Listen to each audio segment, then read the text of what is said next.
Hey, what's up? It's your boy Bobby Sapphire, and I am here with the rest of the KTOD for episode 18 of the KTOD radio podcast. Justin, you look tired. Looks like you just woke up at 6:45 on a dang Sunday. What's up? I was just sleeping. I was dreaming of the podcast, and now I'm doing it again. It's a lot. I love that. Dreams do come true. Yeah, nice, Steve. I don't know if you used to do this, Maddie, but I used to still dream that I was collecting tolls. So I would get home from collecting tolls all night and then still collect tolls in my dreams.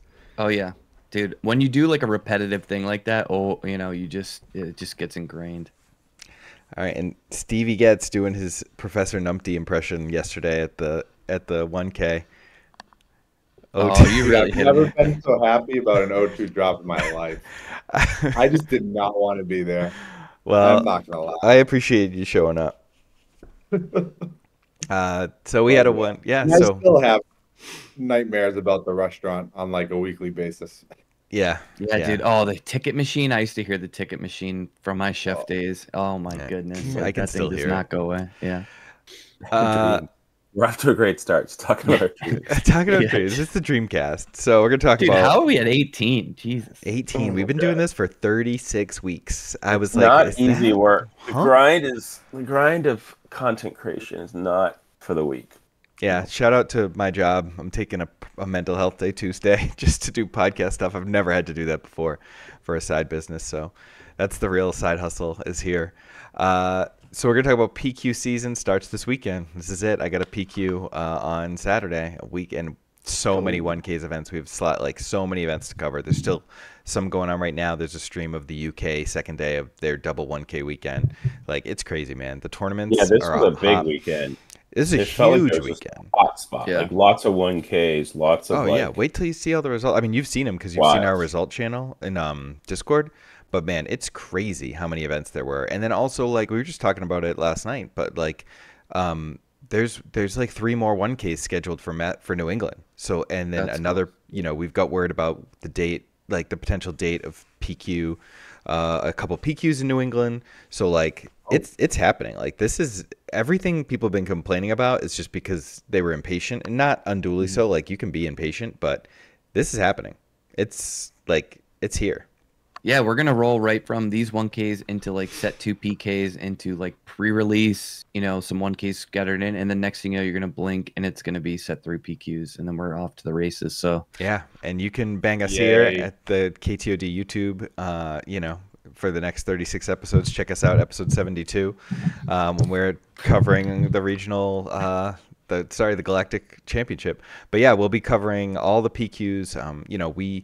Our Discord is so big that we have people basically going to every PQ, and we'll be able to get data and results and lists, hopefully, and really sort of ramp up what we do to cover the results of those events. So follow us on Get in there. Follow us on the YouTube. yeah, and like a lot of people, like if you're watching, you gotta sub. Like we need to know that you're liking what's going on. Like you gotta get in there. You gotta click those buttons for us. Show us what you like. Show us what you got. Show us it's all worthwhile. All the 5:15 wake ups. Yeah, being in the wild doghouse. Taking days, Oh my taking sick God. days. Yeah, grind. Sick days is crazy. You really think The that? man I'll give you my himself. checklist My of stuff I question have for to you, do. Mike, is which is the actual side hustle now? Dude, Right. a lot Which of job people, is this? well, This people are like, side? dude, could you actually quit your job? Teach But us, like, bud. no, teaching No. is the side hustle. Can't quit. All right, so I want to shout out our boy Eric Oakley, who's in town from Yeah, Pensacola. He is a professional disc golf player and was here for the Pro Tour event at Maple Hill in Leicester. And he hurt his back, so he had to WD the event, and he ended up coming down to the 1K and taking the whole thing down, which was pretty insane. He's playing Han ECL. He and I played some Han ECL games. We grinded some playtesting at Mezcal earlier in the week, maybe Tuesday, I think we hung I out think it was and like had Tuesday. some margaritas and got some games. And yeah, it was pretty sick. Did you get a spicy margarita? I did not Did you get a get Muy Muy Caliente Caliente? margarita. I did not. I got a Herradura Reposado margarita. Steve, I hope that's okay with you. Hope that Yeah, it passes works. the test. I got a Modelo Yep. with a lime. Yeah, Maddie was drinking. They were drinking Modelo's. Any limes in the bathroom sinks? Oh boy, let's not go there. Not that I saw. That Not was an before I impressive left. feat. How So did that even happen? I don't know. we don't know. We were really drunk. It's the most drunk I've ever been. It's the night that made me stop drinking, like to get drunk. So anyway, not that anyone really wants to hear about that. They're here to hear about the 1K. Everybody wants to hear about that. I was gonna take Sabine to the 1K, but there ended up being so many Sabines that I was like, I don't really want to fight a sea of like I want to play Sabine when it's going to be a control weekend. I think like the last 1K that I said like that Justin did really well at with the Sabine. I was like, oh yeah, I wish I knew Sabine. So the last few weeks I've been training on Sabine, but I did swerve back to Blue like the night before just because I didn't want to battle Sabine with Sabine. I want to battle Sabines with Blu-ray. So Right. Right. It's like a know your enemy thing too. You know what I mean? Like Yep. it's never bad to like take a week to learn another deck just to fight it better. So it's like Yeah, that's a great point. you. For sure. And being agile is important. Like being able to jump back to Ray, understand that Sabine wasn't what you wanted to do. Another thing with Sabine that sort of not hit it down a notch. We can talk about all the people that did well with Sabine, but the Boss Blue, that control matchup isn't as easy as Yeah, there's an event that we can specifically so talk about that on when we get there. You'll see very clearly. So I went 4-1, came in top 8. I guess I came in 5th. I didn't really think about that. My loss in Swiss was to Han Yellow, and then I told my wife I was going to drop the top 8 because everyone split cash. I got outvoted 7-1. I felt really bad about being the only person to vote no split. So I acquiesced and did the split. But then I was like, okay, I'm coming home. And then I just played top 8 for no real reason. I was so taxed and tired. And I ended up like playing a really good game 2 and punting game 3. And I'm just like, why am I here? I said I was going home. I'm somehow playing. I just like completely threw. Like, what a waste of time. But it wasn't a waste of time. I learned actually a lot about the Han Yellow matchup. Both my losses were to Han Yellow. So I'm happy to get the 2 reps there and be able to think about that going into PQ weekend next weekend. But sorry, Justin, what were you going to say? No, it sounds like you projected the aura of someone who just is addicted to playing high stakes matches because you no sir the split and then the split still happened and you're like, I need it more. Let me play one more round of right, and I told her I was leaving, so I couldn't have played all the way to the top 8. I just played that extra round for no reason. The addiction is real. Yeah. I need the funny feels. I need it. Nicolas Cage in Leaving Las Vegas, except it's Star Wars Unlimited cards. Yeah, so not my finest moment as a husband or a card player, but I'm really happy for Arkalal and Eric for taking it down. And the event had he does custom stitched mats, so he did the Sabine art there. Full screen with the champion of the 1K. I really hope Yame too. So 3 Discorders. Yeah, actually, so the Kira 30 is from the Discord. Yep, and then was Alex, it Teddy or somebody else? It was Teddy. Yeah. No, Teddy played Kira. No, it wasn't Teddy. Okay. The Alex Blandon was one of the Han Yellows, so I think it was like 5 out of the 8 were from the Discord. Take over. Nice. Yeah, Yame just didn't have people's gamer names there. And then one other thing is like we'll see this in another slide, but Fennec Red making the finals and making the top 4 in a Florida 1K. I reached out to Yame to get the Fennec deck. I don't know if we were talking about like what the hell Fennec deck. Justin and I were trying to throw it together. We were like, ooh, Principled Outlaw. I wonder if that's in there. And then I was able to get the list. So shout out to I think it's Ben Hendar maybe. I told Yame to get them in the Discord. So yeah, hopefully we can get them chatting about it. But I actually played a practice game with this deck this morning, and it does some cool things. I think the ability to ambush later in the game, like kind of like how Timely's a problem. Like, yeah, you can't do the record thing, but like Principled Outlaw, like eating somebody and tapping someone down, like there's a lot of like cool 2-for-1s that you can kind of like accomplish. Yeah, it's not going to ECL for value late in the game, right? Like these things aren't going to kill the units that come out there late, but like they finish stuff off and but if you kill a guy and then tap their Han or whatever, like you tap their big unit. So I know he beat Yame in top 8, who was on Sabine Green, and I can see like I've been losing with Sabine Green to Yellow Sabine, and I can see how this is a similar thing. Like if they go Millennium Falcon, Cartel Turncoat, you might not be able to catch back up. Mm-hmm. Yeah, and think about like for the Sabine mirror match where you're talking about like the space lane with like when A-Wing whoever plays an A-wing first, or maybe someone even wastes an ECL to kill an A-wing. And this has A-wing, Red 3, and Millennium Falcon, so you pretty much shut down space completely. Yeah, they can't. Yep. Yeah, I guess that's Tarkin to counter an ECL play. And then you take over the space lane. Exactly. And then you just keep shooting stuff on the ground. While you my attack first reaction with from the Sabine side is like, play more Sundaris, probably be okay against this. Like, Sabine is so nimble at reacting to things. Yeah. I spent a lot of time this weekend working on ways for Sabine to be a little tighter against Bosk. So teamwork. I think but it's cool. I mean, it is also, you got like Kira like ambushing something and looking at their hand at the same time. Right. It's kind of neat. That's a really nice play. And he has 2 Hans and a Crate Dragon in the board, which people will not see coming. Yeah. Crate's a little wild. Yeah. All right, cool. Maybe that should be a spark. And then shout out to Late Night Gaming and Rebel Trader, who we talked about on the last podcast. They teamed up to stream the Misty Mountain 1K Shadows #2.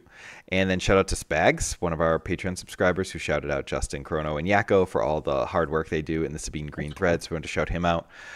Is Spags a Worcester boy? Or just... I think it's I doubt it. Dude, we got to get him a sticker. We got to get this guy Spags sticker. Oh, we should get him a Spags t-shirt. He probably has no idea what Spags is. I'm sure most people don't. Worcester thing. Yeah. So we see Sabine Green here. The finals split the money but played it out, and so this is Sabine Green that beat a Bosk Blue. And I think he gives a recap in the Discord. I'm not 100% sure. Yeah, he was hyped. Yeah. It was cool to see it. I was away during like dinner time or later evening, then I got on super late and saw all these posts about people being really appreciative of the Sabine Green stuff. I guess he was like really specific in his praise, like, oh, the Boba Green matchup, I navigated it through, like Justin and Chrono giving some tips there. So that was cool and humbling to see that people are really utilizing that channel. You can see things here like the 1R2 and like the fighters, the extra 3 drops kind of like leaning in there. So if you look at the conversation we actually had in Sabine Green this week was like, you can play more units, a few more units, especially at 3, timely or a couple more big units, and he opted for the 2. And I said you do 2 of those things. And that was a big conversation we had in the Sabine Green channel. He opted for the 2 timelies and the more ground units and doesn't have the Bright Hope of Delphi there. Yeah, and actually he cut a medal ceremony too to create an extra slot. To create an extra spot, yeah. Right, because you guys kind of identified that you have 5 spots to figure out what you want to do with. You want to do extra 3s, you want to do Adelphis, you want to do Bright Hopes, you want to do timelies, and he needed 4 the extra additional slot. Units, and then the 2 timelies is 6 cards, so he needed 1 slot and got rid of a medal, which I don't think is that crazy. Yeah, not that crazy. It's not that crazy. It definitely, some of those double medal games get out of hand, but some of the single medal games get out of hand. Right. So, so shout out to Spags, and you can see Matt here. His name is Scott Pagliaroni, so that's where he got Spag from. Yeah. I just, had to shout out the OG Walmart. So many events here, but we're gonna. I tried to organize them as best I could to like have similar talking points, but we'll see. Like in Tulsa, there were 2 Boba Blues and 2 Han Blues in the top 4. One of our subs, or Marco, took it down. But you see the 2 Boba Blue controls. And then in Oregon, there were a Bosk ECL and a Boba Green that were both taken out. Oh, the Bosk punted lethal. Both took out. But both beat Sabines. Yeah, but the Sabines win there. And then, I'm looking at the other one. Sorry. Yeah, and then so the one on the right in San Diego, is the opposite. Bosk Blue and Boba Yellow beat the 2 Sabines. So we had one. I mean, like it says, the Bosk punted lethal in Oregon, but like we do see like that. This is kind of the meta I predicted. Like a lot of control and a lot of Sabine, and you see like a couple Bobas and Bosks who like fed off the Sabines, pushing their way through. Really healthy meta, but it seemed like the week of lots of Sabines, and best thing to do would be to counter Sabines. And now what? Is it? Yeah, where does it go? Yeah, and this is just 3 of these Bosk ECL is like a good counter to Sabine, and then Bosk Blue, I was saying, is like maybe not quite as easy as people initially thought for Sabine, and Bosk can actually take a lot of those games. So I think probably you're seeing a lot of like sort of individual mental counterplay of people tightening up. Like, oh, Yep. I'm Bosk. I want to tighten up my Sabine matchup a little bit, or I just think it's actually good and I just know the sequencing. I lost a couple times this week where like the opponent never flipped their Bosk until like just when that actually mattered. Like not Right, it when they can get a wasn't double. like Yeah, they just didn't. Yeah. yeah, it wasn't like I was holding it back with like an ECL Pro record type thing. It was just like it waited till I was able to claim, and then it just did 4 more damage. And then it played like a make an opening on the unit, and it just like it had so many cards. The boss decks can fuel really well. Like they can have so many cards, and then they've got a leader that's just ready to rock Yep. at a moment's notice. Like not like a Vader. Like Blue Red Vader is probably like the biggest comparison to that deck from like Yep. set 1 would be in those guys. Mm-hmm. But they had to wait for their leader, and like you just got the 4/6, just kind of waiting in the wings. Whenever you want it. Also, Yeah. like, there's a thing about, and I know, like, Mike Joe was really good at, like, the late action stuff in Destiny, but, like, because of the ping action, like, sometimes you can kind of blow out a player with the late action and just solitaring after they're kind of done. If they're curving out, you can wait with a ping or a little attack or something small, and then when they've kind of done what they've needed to do, like, yeah, you lose initiative, but if you have enough actions after, you can just mop everything up, and the board state looks completely different from when they claimed, you know what I mean? It's Yeah. like almost a new game, and they're like, oh, snap. Justin and I were Right. talking about this last night because when I was playing Blandon in Swiss yesterday, he kind of just aggroed me with Rogue Operatives game 1, but game 2 he was slow and he was like his DJ plays were not for great value. I didn't feel, but he had Bodhi before he played tech every game. He hit all 3 techs in game 2, and I would take like 3-4 actions, and then I would have to claim, and he would take like 7 actions because he had a 15 card hand, and he would just.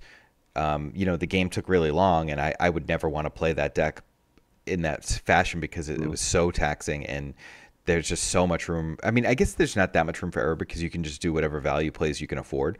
But like, man, it was The taking more forever. decisions, the more Yeah, mistakes more you can make, decisions. which- You have to refuel and stuff. But that's exactly what I thought of. It was like a really interesting Dirtle deck because he was taking so many more actions than me. I was so far ahead. I didn't think there was any way I could lose that game.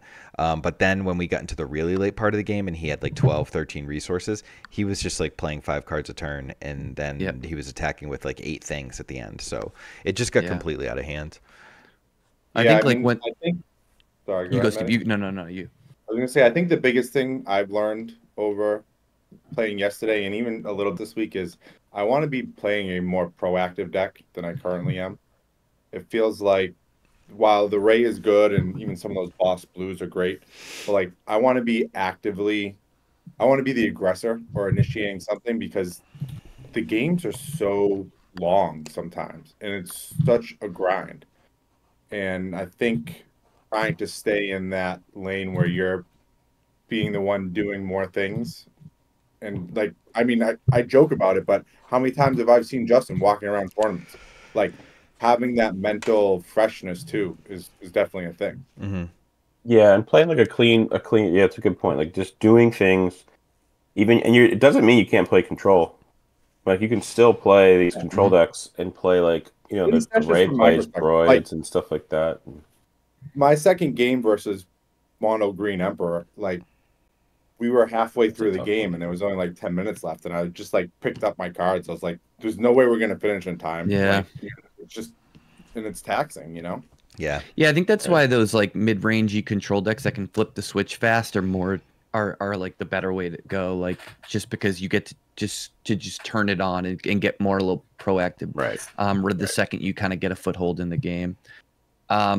2 things I wanted to bring up really quick for the next slide. One, with like all this talk about how the meta changes and you have to make all these like kind of week to week decisions. That's why we started that Thursday podcast for the podcast tier. Yeah, Like that's the exact need that we found within this game of like, yeah, we do this every 2 weeks and we do the YouTube and obviously we're chatting in Discord, but like bringing up these little nuances. The only way you can do that is through the discussion in the pod. So like that's why we did it, and I think it's people are loving it and it's really serving a good purpose. So Yeah, if it's you have any growing interest every there, week. I would Yeah, check it out. growing I and think it's people like are some of the best crushing. stuff we do.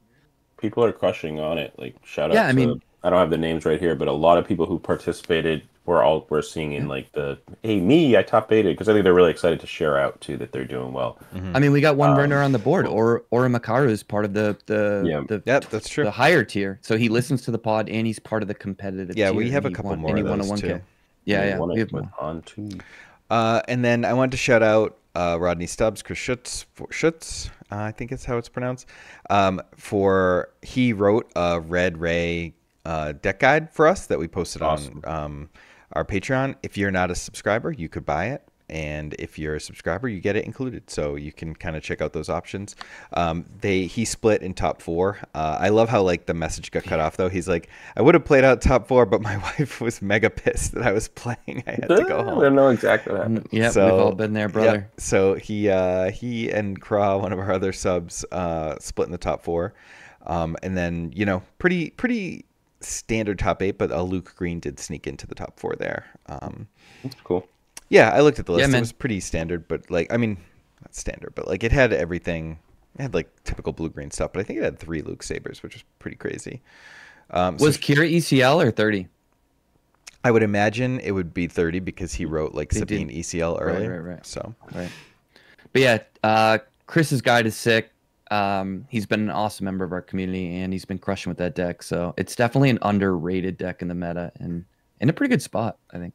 yeah, and Yeah, you can see some like crooked numbers there too. So like, it's always great to see guides on things that have like 2 Cassians and 2 of the the restore one ship. I forget the name. Arc. But Yeah, there's yeah, some really, tons of 2 there's ups. some really in that nice list, like. Every time I see 2 ups in a deck, I'm like, let me find out more. yeah. But I like it. It's like, all right, and like I do this a lot too, where it's like third copies on the board, and like, I want it, but not not a lot of matchups, but it's important, and I go up to the full amount when I have to. When you need it. Yeah. 4 events in Australia so far this weekend. Whoa. So Blimey. Blimey. Crikey. Nice. I think Yeah, Blimey's crikey's not good. Australia, but whatever. I like Sorry, it all. Australia. Crikey. Crikey. Uh, Crikey at my Wait, mistake. don't they say Penrith. crikey in like Austin Powers? I don't think so. I think they say I it. also like. He's like, to play crikey, I lost dangerous. my mojo. Isn't that what it? Isn't crikey? I don't know. I bet it's Blimey. But... Guys, look, this is the content you want, baby. So we've got Early morning pods. Yeah. Still dreaming. We're gonna wake so up we've again. got It's gonna be a pod again. Han Green winning one. It doesn't look like, or maybe the 24-person showdown in Brisbane, Boba Yellow, like they didn't do a top cut. Got a Sabine Green 5-0, but Bosk ECL beating Sabine in the final, which is pretty typical. And then another one, no top cut, Bosk Blue at the top. So like pretty, like everything's just pretty healthy. Like we're not seeing Han Green anything- making a little bit of a comeback. Just Yeah. sort of Han 1 Green, seeing that a little more. The 1K that you played in Mike, and Yep, yeah, we see it Cuenca here, ran it too. there. Yep. feels like it's been popping up. Steve's a been little bit liking this it. weekend. Steve See, makes I've Oh, been yeah, playing- Always Steve's ahead played of yeah. I think I um, regret not playing it yesterday, but it is what it is. Yeah. Yeah, Next given time. your matchup, I mean, for Ray, Palp Green's just the absolute worst matchup. Like, you're almost better off. You might honestly be better off scooping and having lunch or something. Yeah.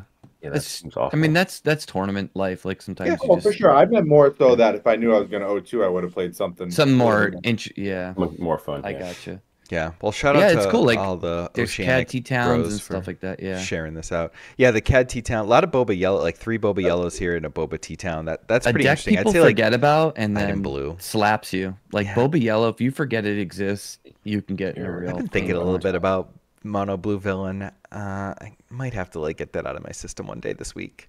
Yeah, do it. Let's test it. Just like get those Vigis for 4, but Get it on the with felt. Kira. Get it on the felt. Yeah. Yeah, I had a Kira mono blue deck that I was working on like around Gen Con time. I can shoot it to you and we can kind of update it with It's one of your those take. lists that like I build and then I go like, why am I even doing this? But I do have some spicy tech that we'll see. We'll see that maybe if it will Good for crack Pro. it open. Yeah, shout out to Kirjan too. break it again?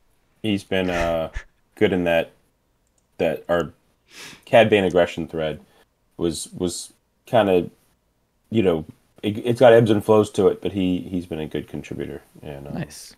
Yeah, I love when I like Yeah, resub play to a the deck blue thread. I'm stuff. like, ooh, let me see what's going on in this one, and then like weeks have passed, and there's so many comments to catch up on. The deck threads is really. I have this like welcome message I send to people in the Discord, and it's like you got to check out the deck threads. It's all about the deck threads. Like, Yeah. what decks do you John's like? jumped in the end of it and was talking about he was playing. Yeah, so The many of them Woo's have decks, champions like, too, good just stuff. like people Yeah. who are Yeah. really into their deck and they Like, can answer questions and onboard people. It's like probably my favorite thing about the Discord.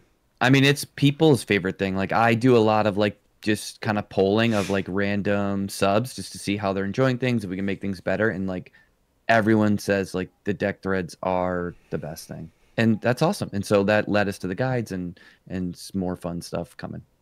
Yeah, and it's a little Cat Red got a very exciting spoiler this week too. We'll talk about that. Yeah, we'll talk later about it a on, little bit in Good Bad Broken. So a couple European top store showdown top eights, and like we know from talking on this podcast and the meta and stuff that like the European metas tend to be a little control heavy. It doesn't really get super reflected in all these top eights, but I'm interested in the fact that Green Palp won both of these. Which is pretty wild. And we see like Blu-ray made the finals versus Palp Green, went 0-2, not shocked. Games lasted so long he managed to play a copy of Endless Legions Game 2 to end the game in style. So it's What a pretty baller. and yeah, Dude, and beat Hound hey. to Blue in the other event. But yeah, If you're gonna go late, there ain't probably not a better card unless you're playing against like Super Laser Blast or something. yeah. But yeah, good to see the K3 with the Blu-ray take it all the way to the finals, almost take it down. We got a couple more. We got one in top 8 for a 1K in Florida. Actually, they split it top. I think it cut to top 4 is what I kind of deciphered from Reflex's message. And then Crispy, who is Reflex's boy, we hung out with him in Florida and at Gen Con, was running the Fennec T-Town also. But yeah, a bunch of guys from our Discord. We have a good Florida contingent, so a lot of those. Yeah, I guys wanted to know. shout out Crispy. He sent me like a really freaking nice message after about like some of the content I've been doing on the side channel. Dude, like he's such a good guy, and like the fact that like just to get those messages of like appreciation and like, dude, it's all you, man. You did the work. Like we just try to help, but like, yeah, that was sick to see. A lot of people were asking about you yesterday, wondering where you were, and saying that how much they like the side channel. Oh, that's cool. Yeah, man, bachelor party. I wanted to come, but I had obligations as running the slot machine, baby.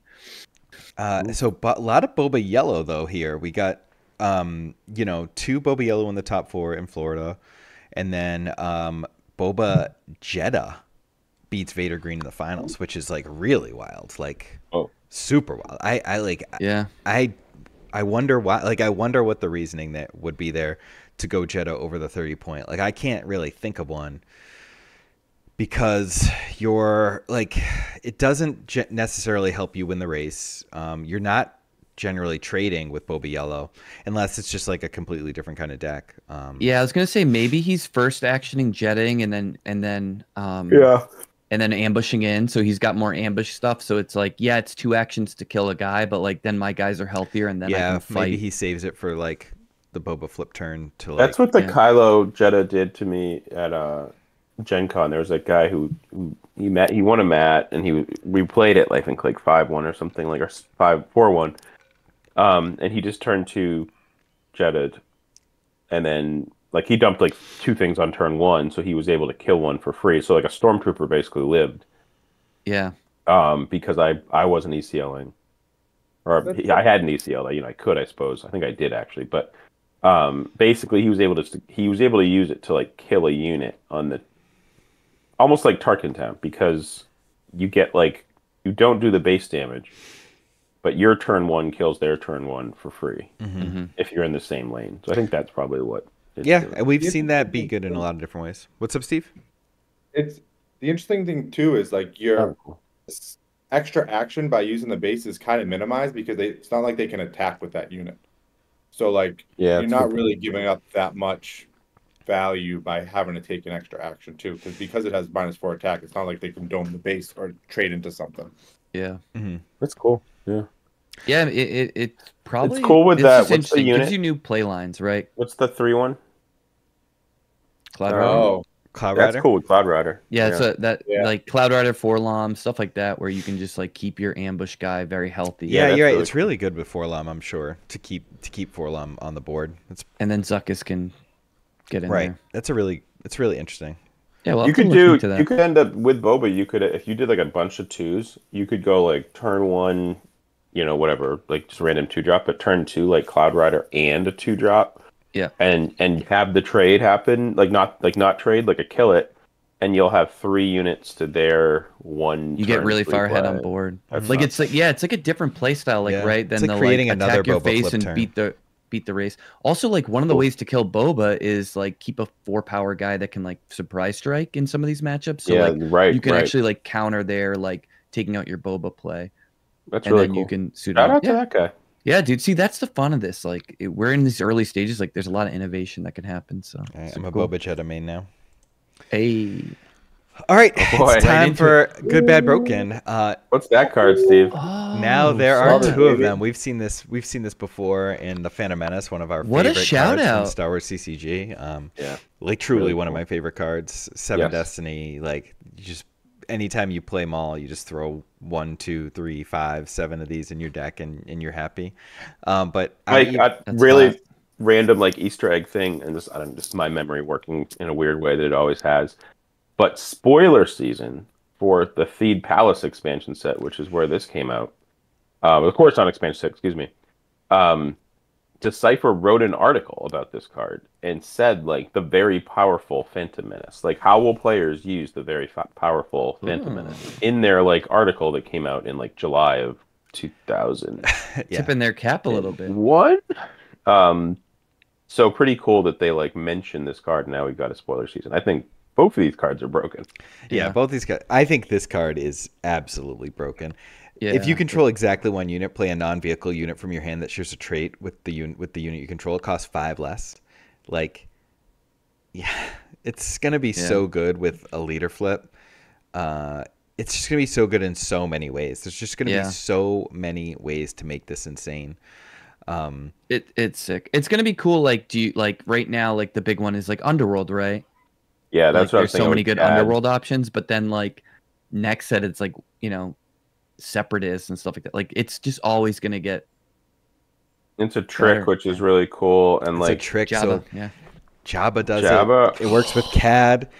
This is an interesting way to get like Forlom and Zuckus out in the same turn in Boba Fett. They just gave this thing all the stuff. It's just the fact that it's a trick is like totally crazy to me. But I think this card's broken. I think it'll be interesting in CAD. The one thing that I think it's really, really interesting in is, Boba Green being able to play Maul on the Boba flip turn. That to me just seems absolutely nutty, because you can go Jabba gets this, and then play Maul on the Boba flip turn for super cheap and like get extra resources, and then just dump. And it makes like one thing with Boba is like when you waylay early, like you're sort of in like a weird spot sometimes where you like don't have that many units, but now you've got this if you only control exactly 1 unit. So like that's pretty great with Jabba too, who's like one of the hardest people to move, which is a nice line there too. So like pretty cool card. That's a good point of like you sometimes if you take the early waylay line, you're like, shit, I have all these cards in my hand, I can't get them out efficiently.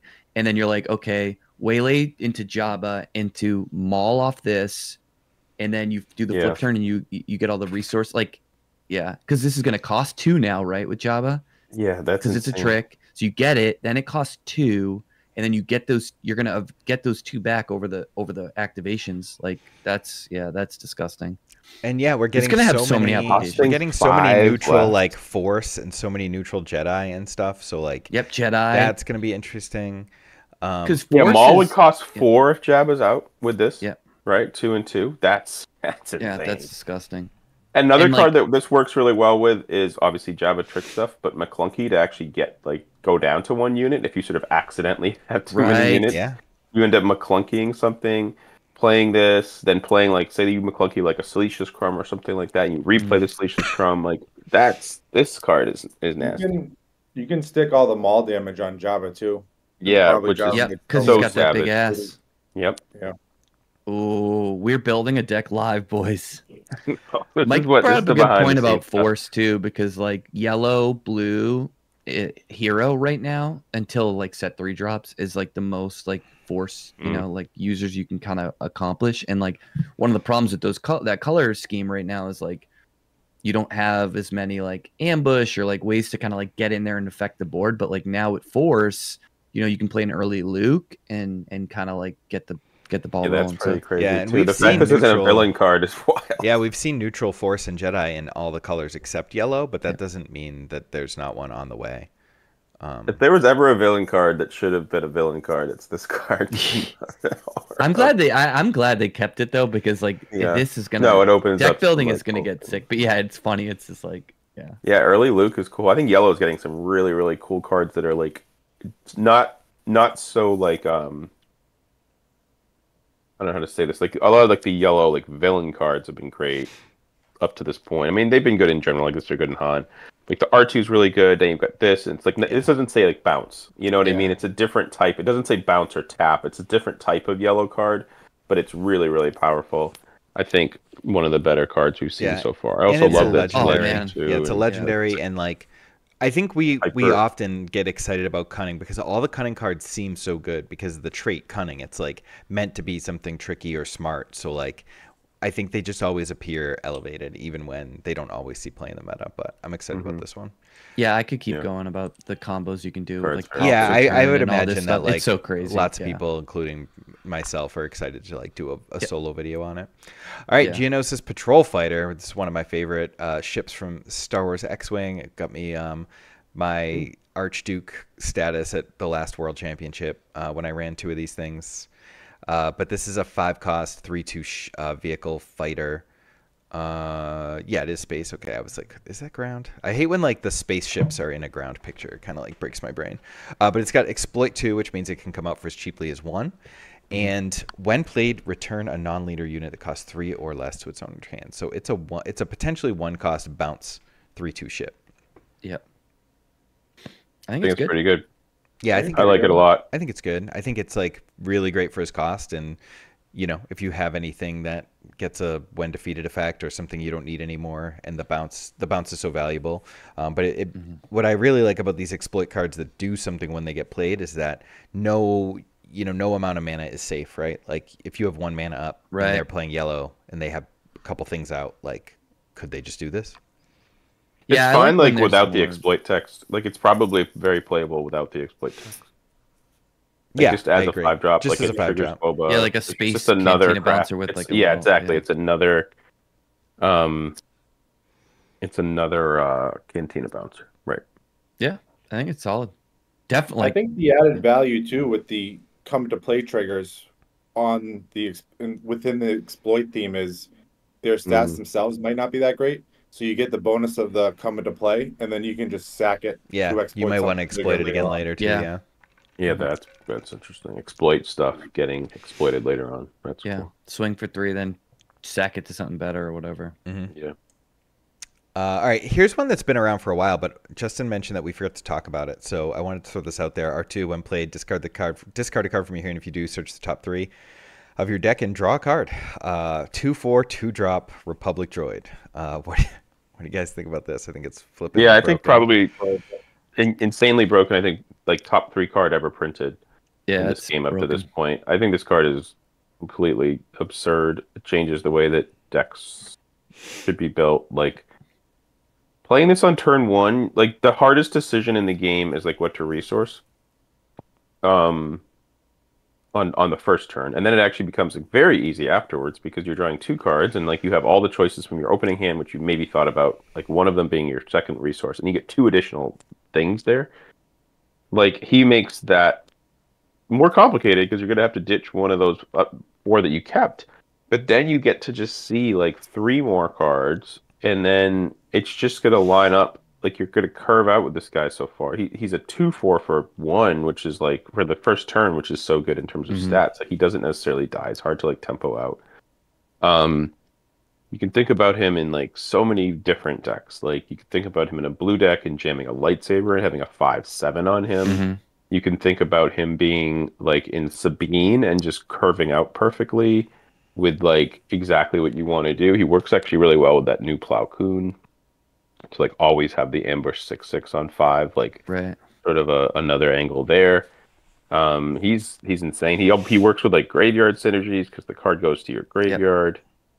He's nutty. Yeah, and like he's a Republic, so like if you want to go green, yellow, you have the pump guy. Like Yeah. already like the 1/4s were good, and like just that extra, attack is going to be really relevant when upgrading him or pumping him in some way to fight for the board. And it's like card advantage and information, and Yeah, if you're playing yellow hero, he's going in your deck in 3. And He's that's nuts. to me broken. All right, we get General Grievous, who's been pretty polarizing which is shocking to me for a freaking 3-cost 4/4 villain blue. I think that it's a legendary, but the text is basically blank. If you ignore the aspect penalty on each lightsaber upgrade you play on this unit, and like there might be more lightsabers, but so far, like, I don't know, upgrades are pretty precarious to play. And then on attack, if he has 4 or more lightsaber upgrades attached to him, defeat 4 enemy units, like that's magical Christmas land. But I don't know, like let's see where the game goes before it could be like an insane twin sun strategy. Like, dude, he's knows? broken. He's broken. Like, he is a separatist official in a land of Dooku, so you can play him for 1 resource. You can pull him off Vader. If there's ever a good, like, say you want to be a Gar boy, like, he gets to wear the upgrade, like, taking aspect penalty. There's so many deck building options. Like, yeah, he doesn't come into play and do anything, but, like, we're looking in the context of this game, and in the context of the game, he has insane traits. We just released Dooku. He's a good stat stick. Like, if a deck is going in every blue villain deck in 3s, that's like the first sign that something is on the cusp. Yeah, and before Steve reminded me about Good, Bad, Broken, I had this in R2 on the same slide, because the thing that I wanted to kind of highlight here is like really, really broken cards are like the best cheap cards, like because they can go in every deck. Every deck needs the best low cost cards in their colors, and like R2 we just and R2 and Grievous being like just absolute, they're going to just be absolute staples in their colors because they are far and away the best of what we have, and it's not particularly close. It's a really great card. It's cool that it's like a card that's recognizable. Like it's, General Grievous, like a main character from the Clone Wars and the little bit in the movies too, and like they got the cool flavor text. Like, okay, this game's pretty widely played. It might not happen at like the championship of a PQ, but like at some point someone's going to put 4 lightsabers on the sky. It's going to be a really cool moment for that, playing community, and they're going to have like a ball, and they're going to, little kids going to do it, or some people are going to have like some adult beverages and do it like at a equivalent of like a F&M type of thing. Right. And they're going to be like high-fiving each other and take a picture. If anybody does that in our Discord, make sure you tag us. Get witnesses and stuff like that. But then at the same time, like 4/4 is an interesting stat line too, because everyone's been doing like the 3/5 sort of evolution happened last set. Mm-hmm. And 4/4 is interesting because like it actually lines up well against a 3/5 because you get to attack for 4, they get to attack for 3, and neither player gets to trade. Yep. So like like 3/3 is not good obviously against a 3/5 in a land of 3/5 worlds, and like 2/4 is not good against 3/5s, and then they don't trade, but you're just down. So like 4/4 actually is like above all of these 3/5s because you're pushing. Like imagine they go 3/5, you go 4/4. Well, what happens next turn? Like you're going to put more damage in. He's also works really well with Childston about just putting like an aggressive card underneath Childston and then just attacking. So we've seen it like Tada's been playing like the CAD blue, and there's been like the Hondo's another deck Hondo there is a good one, where you're like putting a Childston out, but you're actually like you want like a really aggressive stat line early with like your like you just want to attack, right? You're not playing like 3 Avengers and 3 Super Laser Blasts. You're playing like a more aggressive variation in that. He's perfect there. Yeah, I could see him being really good with Krennic too. Like ECL, like kills something off the board really early, and then it's a 5/4. Obviously with some damage. It's just like it's great. I mean, give me, like I said, this thing could literally just be blank, and I'd still be like, oh crap, what a legendary! Like they made a blank legendary. This is hot. Yeah. I think I We're will say I seeing- think he changes Gar Saxon quite a bit. I think Yeah. Gar Saxon needed like this card, and like you can basically put there's so many upgrades cheap on him. So being able to go up to 5 attack and probably more based upon like the upgrade, but like jetpack on this guy's a 7/4 the turn with a shield, and then he's still a 7/4 that stays out. Like that seems nuts too. So Gar yellow I think is going to be really good with him. Yeah, the only tweak I would have made is like he should still get the ability of like the lightsabers that say if this is a force unit. Like he should still be able to use the fallen lightsaber and ping everybody or something, or get yeah. the It'd be cool if he had like -2/-2 from something Jedi with the lightsaber. lightsaber that was a little easier to do. Like if there's not enough time, he has like to ignore the aspect penalty. I would have loved for him to actually like steal a lightsaber from like opponent's graveyard. That's what I was thinking. Well, they did Oh, make yeah. that. They did make that card. It's a 0 cost event. Yeah, right. Yeah. Yeah, that one's cool. They split it up. All right, Captain Rex. He's a 5 cost. Pay 2 if a friendly unit attacked this phase, create a clone trooper token, and then when he flips, he creates a clone trooper token. Each other friendly unit, a trooper unit gets +0/+1. That means when he flips, he's creating 4 attack and 9 HP of units because he's a 2/6 and he makes a 2/3. That cost is obviously expensive, but you know. I think that even more than the cost, the thing that you have to have a unit attack is the thing that bothers me because you can't use it as a catch-up mechanic in any way, which is really what you want your leader to be. I don't. I was going to be a fence sitter on this one, but I'm just going to say bad. And the reason I'm going to say bad is in like two reasons. One, in the hierarchy of like leaders, right? This is like the highest cost and has like you said, like you have to attack, so it has a condition too. So like, yeah, like great. As the game goes later, like this is gonna be more of a thing. But we don't have unless you're playing double green. Like green leaders are at a tough spot because they can't like play 2 colors and play ECL.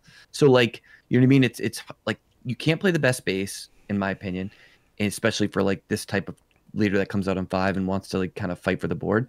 And then like you have such a baked in condition around him, like. I just think he's gonna fall behind on like the value town of life. Yeah, the only thing I'll say is like, you know, I imagine this is supposed to be like a super go wide clone strategy. And then, you know, if you are able to put out a ton of clones, which I don't think we've seen anything that lets us do that, but like, let's say there is a world where these decks can very easily make tons of clones. You'll always have enough clones to make sure you can attack with 1 and replenish whatever 1 you lost. So like, there is that aspect to it. So I think this guy's very, very good. I'm going to be the counter guy here. Nice. I think the what's the name of the leader before they come out? Is there a naming convention there, or just like it's just the leader, and then the flip side is the leader unit. So basically, here's where I think with this. I think ignore that text. Yes, I agree with you that it's bad. Here's what I think. I think that he comes out on 5. He comes out at a really pretty early spot. I mean, he's not Sabine, but he comes out on 5. He makes a guy. Like, he always does that thing. He always makes a 2/3, which always turns on coordinate. It would, like, I'm thinking, like, Plo Koon, because you have the 2 guys, so your extra card is, like, always going to happen. So, like, imagine flipping him. You have a unit out. You have, you know, R2. I'm really kind of high on this guy with like the R2 build that we were talking about. I think this is the leader to do that in. Ooh. You're able to play Plo Koon, and then you've got him behind it. You've got R2 behind it. You've got your 3-drop if he lived, like the Yularen, I think was the hero Yularen's really good. Yeah. And then you're able to play. You also have another 2-drop, and then you've got like this sort of weird anthem. So it is sort of like a go wide thing. And you've got the other Captain Rex unit that makes now 2 more 2/3s. And he would then be a 4/5. Mm-hmm. So you are able to basically do the thing where you have like a ton of actions and you have a ton of units. I think people are sleeping a little bit just on the 2/2 body a bit. Especially if you have cards like you could play bounce spells. Think about the card we just saw, like the exploit ship thing. You could play that for 1 and then play like, you know, a Kira unit or something like that, and just like really kind of get go pretty wide in that way. So I agree. I think that the front side is really hard to pull off. I mean, you're attacking with something, but to that point, like you theoretically, in conjunction with R2, and this is maybe speaking more to like the brokenness of R2, you could play R2 like really trying to dig for Plo Koon, and then attack with R2 in turn 2, and then just like get a clone, like just get a random clone trooper out, and then like attack. You're probably gonna get another one, so you're just always gonna have coordinate. Like Plo Koon is really insane if you have it. Like if you know you're gonna have it, right? Yeah. Like just having a 6/6 ambush always is like your turn. It's like always having like the Poe ACL thing too. Like we have the same concept there. So I think it's pretty good. Now again, we're living in a world of like very dominant decks with like Sabines and now Bosks and Kiras and Rays and Bobas. So like, is it going to be good enough to like get into that world? Not necessarily, but I think it's the first leader that like makes a unit, which is cool. Yeah. Yeah. I'm excited about the full art hyper, and then Oh, the show art's going to be showcase. so sick. Oh, Sure, the the showcase on this The one is going showcase to is be gonna be really insane, savage. Yeah. All right, real quick because we're getting pretty long here, but Malevolence. Do you guys think this is good, bad, or broken? 9 cost, 7/7, separatist vehicle, capital ship, but it's explore 4, restore 2, and then the part that's really interesting is given enemy unit -4/-0 for the phase that it can't attack for the phase, And attack is cool. which is like a really interesting way to brick a leader, which is increasingly difficult to do. So this would I come think out. it's What? good. What's like the cheapest? What it would come out for 1 if you did all 4. Yep. So Yeah. that's cool. Yeah, I think it's pretty. I think all the exploit Good. cards are going to be either bad or broken, depending on how Yeah. the Right. mechanic actually is. And we really can't figure that out until we get on the felt and start playing some games. But the when you know? plays are cool because you get to like, all right, how badly do I need this effect? You know what I mean? Right. Yeah. If you put a lightsaber on Yoda, like I'm gonna sack 2 things or whatever to make sure I can bounce it with the Geonosis fighter. And like, I guess if we're in a race and I just need to stop your attack that you just like cunninged your Boba Fett or something, like being able to brick that for 1, even if it's the cost of the whole board, like that's crazy. Yeah, I think it's really awkwardly good. redundant text there. Like The it fact that it can't attack, too. Okay, now unless you're Well, you can do it to attacking like an into it. Avenger or something too, to like Yeah. But which like is kinda why? interesting. But then like just have the it can't attack.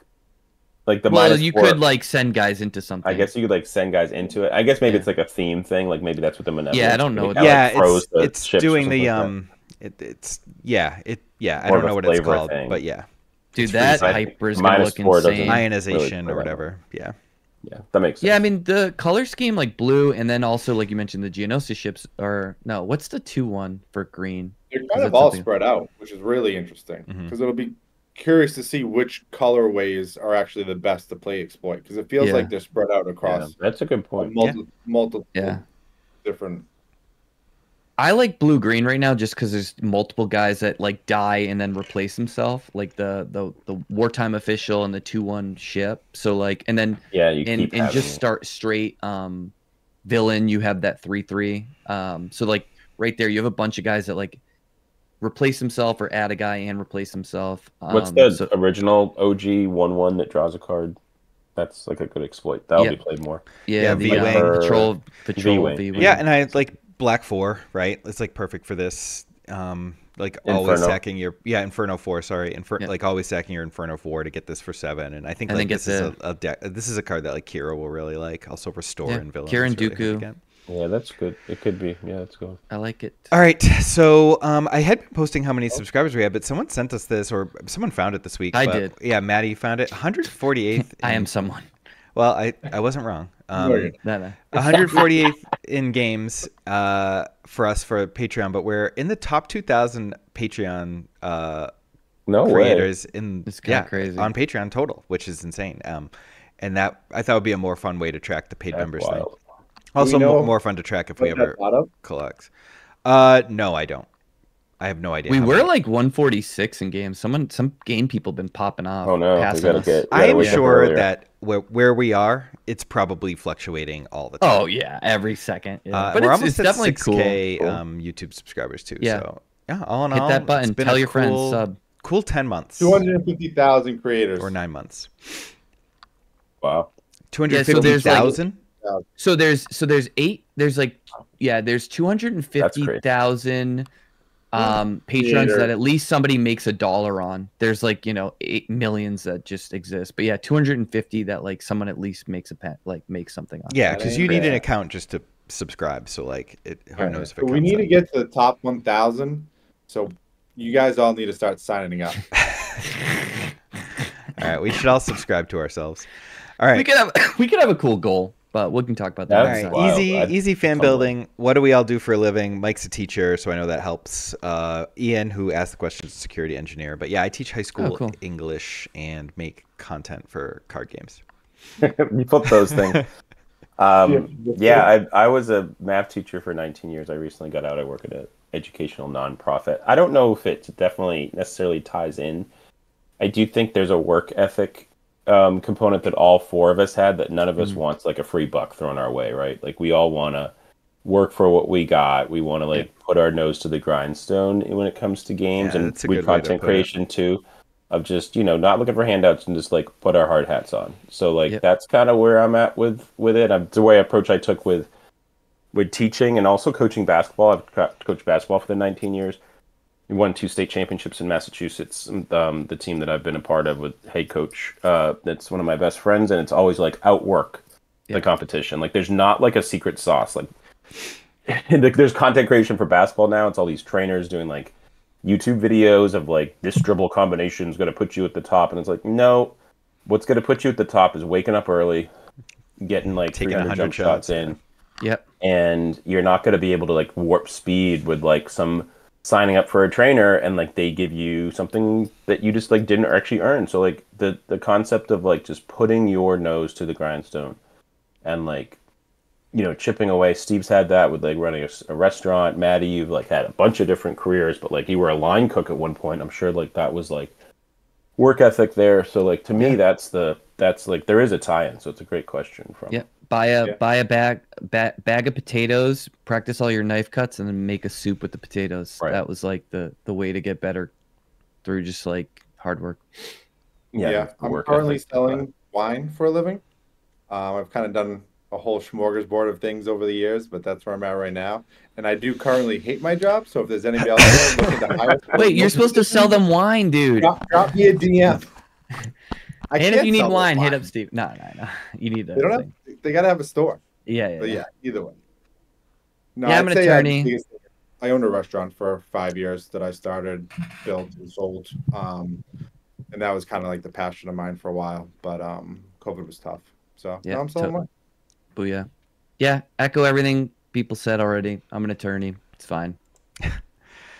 All right, so this is a really long question, but I want to cut to the third paragraph. How did y'all find your playstyle and deck preference? Did you bail on a deck you loved because it was easier to get better results from a different deck? Is Sabine ECL a more difficult deck to pilot in the current meta? Basically, it's like, how do you find a playstyle is how I boiled this down. And like, I think we've talked about it previously, but like, for me, this game is all about like, can I outvalue my opponents? And that's how I feel. That's when I feel best, I think. But sometimes, it's really about, for me, how to attack a meta. And so sometimes that's attacking with yellow units and cunning. And sometimes it's outvaluing. And for me, I've tried to not marry a playstyle, and I've just tried to be really flexible and be able to pilot as many things well as I can. I feel the same way. Go ahead, Maddie. No, I was say I'll do it quick. I feel the same way. Like, yeah, I'm like a big Kira boy, but like earlier in the set, I thought Han Blue was insane. I still think it's good, but like it was the right time to like play good units at a discount and then like hit people's hand with discard. Then I saw the meta getting grindy, so I moved over to Hondo a bit, which like I like that I have these things at my disposal and then I employ the one that I want for a given tournament. So for me, with this game, it's really just keeping options open and like I'm not the Sabine boy because I actually think it's really hard to play, and I'm sure Justin will talk about that, but like I found within things that I like to do, like play for value, find exploits in the meta, like either attacking your hand or playing a ton to smuggle, and like that's kind of the route that I go to kind of find my wins. Am I allowed to swear on here? Or are we not? Yeah, the only thing you weren't allowed to do tough, was but, mention the online gaming platforms, and you already did that, so you might as well just go free. Maddie pointed that out. This is actually a really great question for me. Yeah, it's a great because my entire like card game career, I've always played aggressive decks. Like, I mean, even I was a versatile Star Wars, people joke around like Baroni Smash or whatever. And like, since I started this game, what the fuck am I doing with my Star Wars? Right. What are you Like, doing? I'm playing Yeah. janky mid-range, well, not janky, but mid-range control decks and grinding out games to time. Like, I think I need to reevaluate my Yeah. life right now. Let's You get need you a the Sabine- makeover. Yeah, you need the Sabine makeover. school. Like, go to Justin Sabine school. I think I'm not that's the going deck. to for this game. Yeah, what Just it's give me the deck. That ain't happening, bro. Yeah, I had I a love dream you, last Justin. night I'm that not- I was a teacher and like I had to co-teach and the guy was teaching his math for me. And I was like, why am I even here? It's weird. I don't know. Maybe we can edit that out too. I just like entered another realm. I mean, No, you're I good. think it's a great question. I think for Matt to answer the bottom thing, definitely hop in the Discord and jump into the Green Sabine deck thread. I think it's one of the best places for our community and there's a lot of conversation there.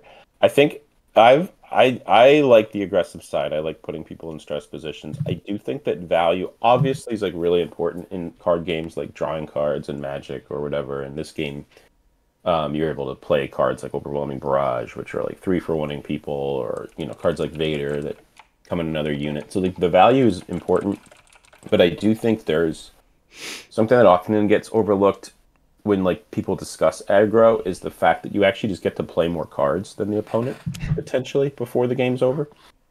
So like if I'm an aggro deck and I have one card in my hand and the control player has like 5 cards in their hand, it's like, okay, man, like that control player, look at how skilled they are. They've got all these cards. But the aggro player actually maneuvered a situation where like the cards that they have like all got played. So, and presumably those cards are doing good things for you. So, being empty-handed, I think, is actually something I sort of like to do in this game for sure. It's hard to say in other games. Yeah, I always think it's really funny when people are like, "Oh, you can't skill gap people with that deck," and I'm like, "No, you can't skill gap people with that deck. Like, you're just not thinking about it the right way." And like, yeah, I struggle to skill gap people with Sabine, but I don't think it's a deck thing. I think it's a me thing. So, yeah. All right. Do you have any suggestions how to? I wanted to talk about this one because this is a wild way to put this question, but Yarn Solo, newcomer to the Discord. Thanks for signing up and thanks for this question. How do you not get disqualified at a PQ for judge calls? I'm seeing and hearing a lot of you don't want to get a loss, but I'm curious in detailed notes. How detailed notes do I have to take for scoring? Because 1K is something I see PQ bringing out the worst in competition. That's not bringing out the worst in competition. This game is too casual for like what we're about to see, or at least like people are taking it too casually. You need to learn the rules. Like, there were so many people who were not replacing their smuggles. They were mixing up their hands and their resources yesterday. Like, I saw some really messy play, and I don't have any problem with that, like, in a local 1K. Like, that's not going to bother me. But, like, if you go to a PQ and you are not replacing your smuggles and you're with Han and all of a sudden you have, like, 9 resources and no hand, like, you're gonna get a game loss. Like, there's no doubt about it. And, like, the only thing you can do, and no one does this, I know they don't, read the rules. Learn the rules. That's the best thing you can do. Because, like I said, if I'm playing against you and you screw up 18 times in a local, like, I'm going to help you. I made sure this guy put his Boba in his discard pile against me yesterday. I was like, you got to put that out. You just missed a Boba trigger. Go back. Do this. Like, that's not going to happen with everyone. And as PQs come out, that's going to happen less. And that's not the worst in people. That's just people wanting to play by the rules.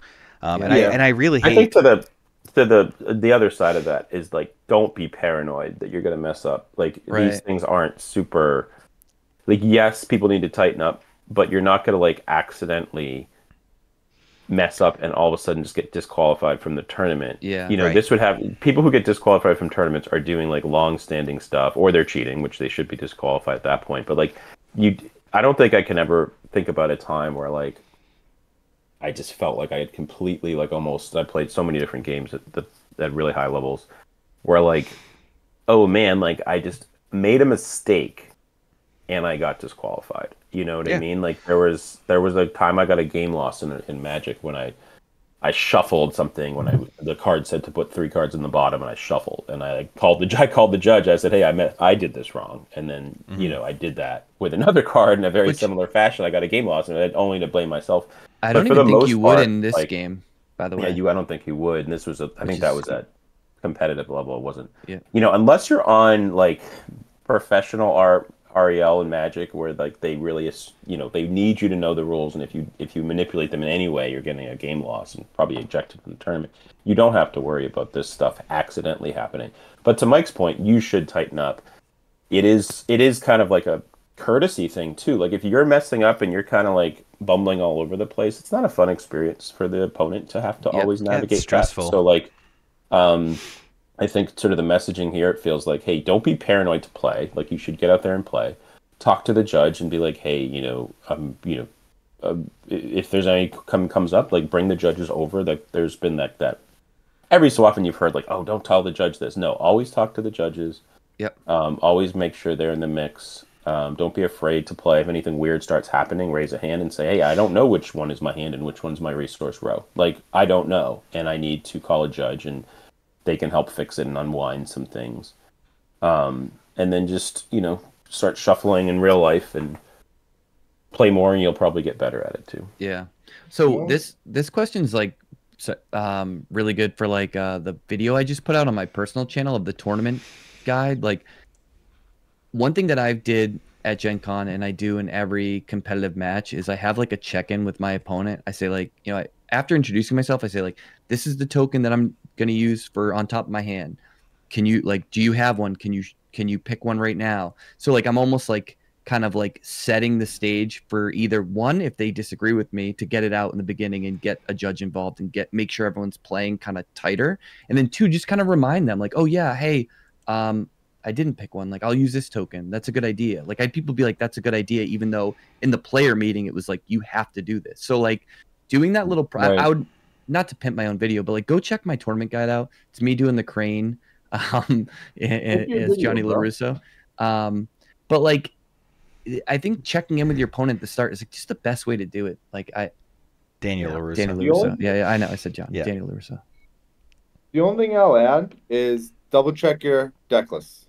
That's probably the easiest way to get a game lost or DQ'd by just a straight up mistake. And like, better yet, if you have a friend, have them double check your deck Great list for call. you. Yeah, Nice. Steve, where were you at the Relax. 1K I got DQ'd from? I needed you, buddy. Seriously. And shuffle and cut your opponent's deck always, no matter how nice they are, and say, Yep. where are you from? Always shuffle and cut. Yeah. All right. I was going to do one more, but I really got to go. Yeah, I got to go too. So we, another great pod. We'll push the other questions to next time, but we'll be back in 2 weeks talking about the first 2 weeks of PQs. If you really want to be involved in everything that's going on, you should really check out the Discord.